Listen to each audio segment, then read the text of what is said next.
अस्सलाम वालेकुम स्टूडेंट्स, मैं आपका टीचर मुजम्मिल हसन गुलेजा। हम स्टार्ट करेंगे एफएससी मैथमेटिक्स है सेकंड ईयर का एक्सरसाइज 3.3 है। क्वेश्चन नंबर 5 है। क्वेश्चन दिया गया है integral e power x over e power x plus 3 into d x है।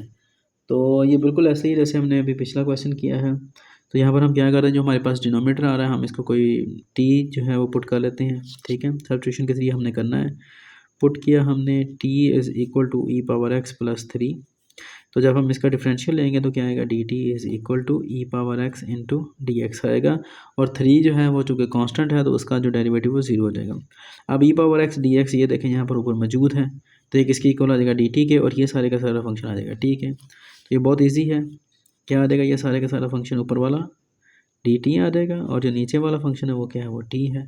अब टी जो है ये फंक्शन है, इसका डेरिवेटिव क्या आएगा, 1, जो कि ऊपर मौजूद है। तो अब इस तरह का अगर फंक्शन हो तो आपको पता है क्या करते हैं, हम लिखते हैं नेचुरल लॉग ऑफ फंक्शन। ठीक है, इसकी जो इंटीग्रेशन है वो इसके इक्वल आएगी। अब नेचुरल लॉग टी क्या आ रहा है हमारे पास, ये सारे का सारा, तो क्या आएगा, ई पावर एक्स प्लस 3 और plus C constant of integration. यही इसका आंसर है। उम्मीद है कि आपको समझ लग गई होगी। अगर समझ ना लगे तो आप मुझसे कॉन्टैक्ट कर सकते हैं। इंशाल्लाह नेक्स्ट वीडियो में आपसे मिलता हूँ, तब तक के लिए अपना ख्याल रखिए। मुझे दुआ में याद रखें। अल्लाह हाफ़िज़।